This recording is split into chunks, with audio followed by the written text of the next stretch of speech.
panel on emotional intelligence and mental health, and how can it be used as a digital therapeutic. I kind of touched on it briefly. This might seem really futuristic, but these panelists are going to be asking, how can we leverage AI, artificial intelligence, to support the mental health needs of our community? Please welcome Sharad Devarajan. He's a producer, media entrepreneur. He's an AI professor at Columbia. And he's also the co-founder of Liquid Comics, and now it's called Graphic India. And my dear friend, Michiel Rauws, is founder and CEO of X2AI, a startup which is specializing in emotional AI.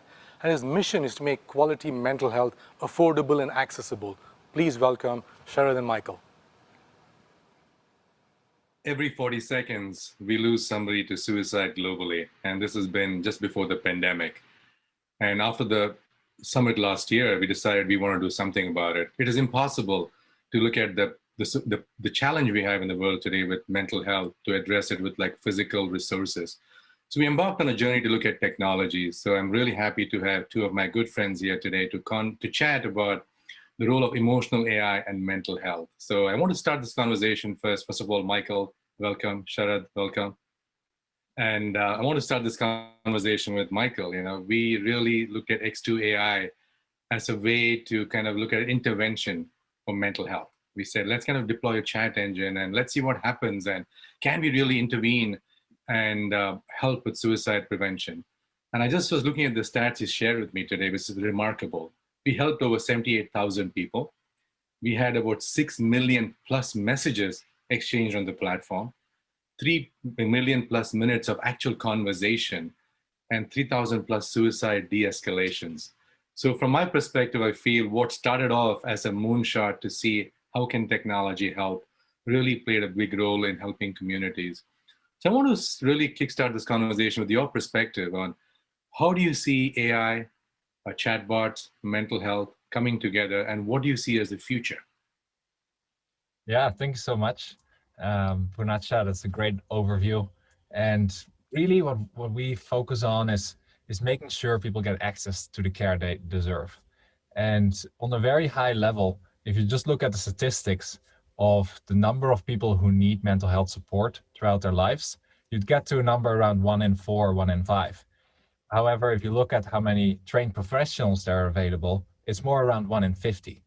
And to bridge that gap, we really need to figure out like different strategies of making this more accessible and really just to empower the people to have these chat conversations that allow them to reflect on their thoughts and get some guidance here and there, and that way feel better. And it's just wonderful to see, especially at such a huge scale as you just talked about, that we managed to come together and put this out there for everyone and really have a global, worldwide audience, from people using it all the way from Africa to South America to parts of Asia and Europe. It's just wonderful to see that all around the world, because of the reach, of course, of Deepak Chopra promoting it, and that just, so many people signed up and managed to get the access to care that they deserve. So before I ask the next question, I want to ask this question to Sharad.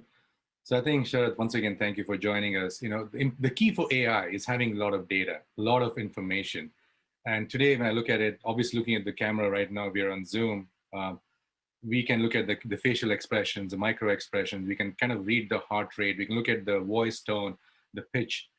There's a lot of data which we can use. And once again, here comes the question of the ethics of AI.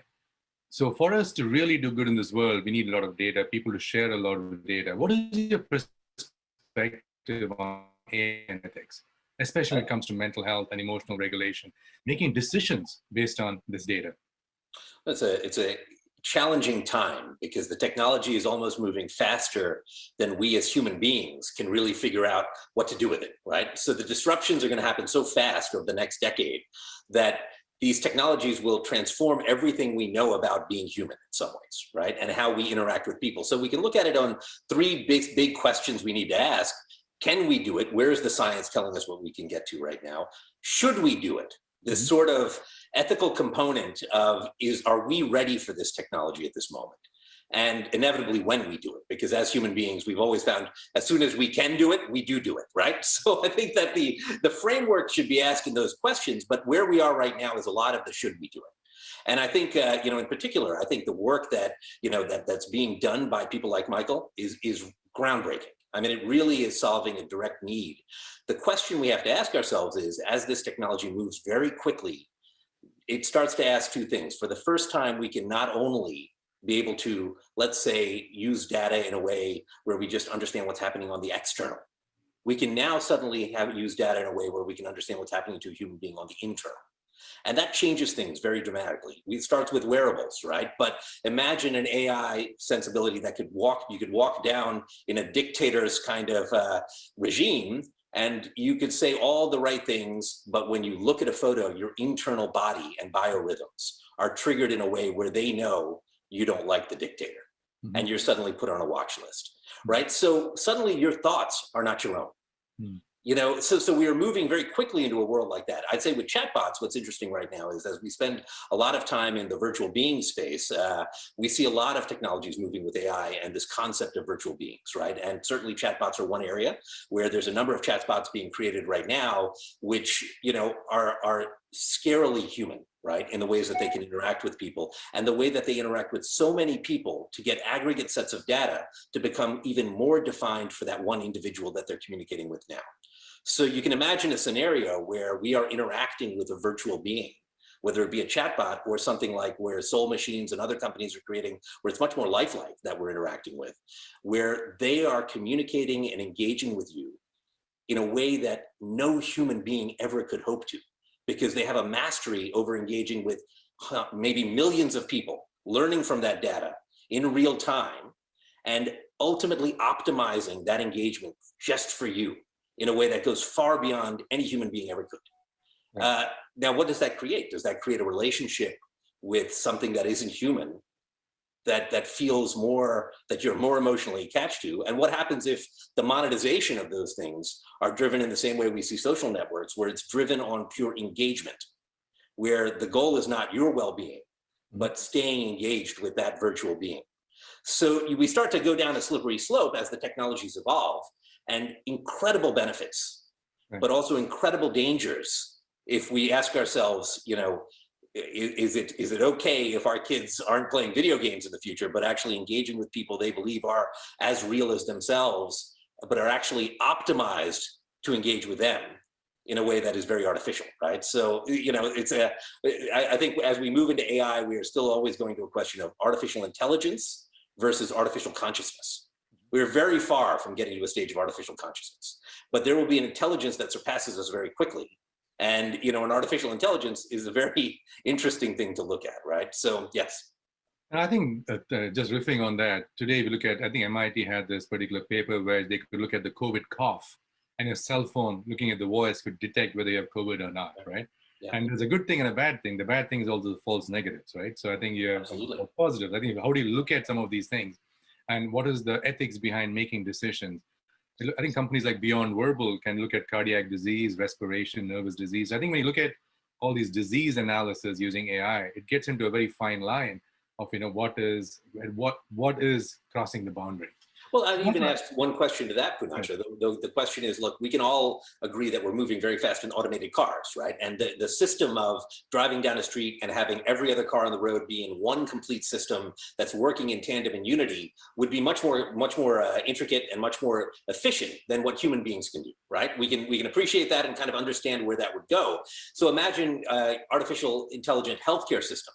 That artificial intelligent doctors everywhere around the world, it is really one system. Someone in a village somewhere is getting sick, some new kind of cure is discovered somewhere, or some new genetic quirk is discovered somewhere, instantaneous, in real time, around the world. Every single artificial intelligent doctor completely understands what is there and is able to kind of augment and solve that problem. That's a huge benefit for humanity.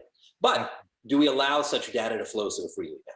And are we open to that in an aggregate? Because the benefits would certainly outweigh the costs. Absolutely.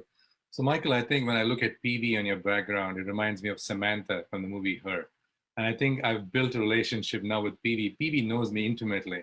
I know in Rosalind Picard's lab, there's research being done on keyboard, the way you type and the rate of typing is a good predictor of emotion. And when you look at technology and the roadmap ahead, what are some of the things you're looking at, and what can the industry in general learn from what you have learned? Yeah, I believe it's really important to make sure we do the right thing. So like the discussion just evolved around ethics. We started out as a research firm over 10 years ago. And really what we started out on is always looking at the ethical side of things, making sure we achieve the right goals. So our goals, what we do also with this population, we tie a research study to it. So we looked actually at 4,000 people of this entire group as a sample size to look at the start, let's do a depression or anxiety screening. And in a couple of weeks, let's do it again to look at how much did their symptoms go down. Because really, we are there to make their lives better. And that's really our goal. And in this way, like we make sure that we get the view of our ethical board. And our ethical board is comprised of not only psychiatrists, psychologists, or doctors, but also people from industry and of course the people using the system. And in that, we really make sure we set the bar high in the industry. And we also do several publications. So we have about 10 publications in academic papers, 10 more publications on its way. And we also published an ethical paper that really sets the standard for joining together standards within AI about ethics and standards from the American Psychological Association, merging those two to really make sure we bring forward a responsible service that everyone benefits from. And in that way, we really stay on that straight path towards positive impact for as many people as possible. So I think I want to kind of, once again, thank you, Michael. Thank you, Sharad. So I believe in the future, we will be able to look at the human as a whole. My eyes look at my pupil dilation, my facial expressions, my voice tone, my electrodermal activity, my steps and movements, and then come into an integrative solution to predict my state of mental health. So thank you, and look forward to our ongoing engagement. Thank you.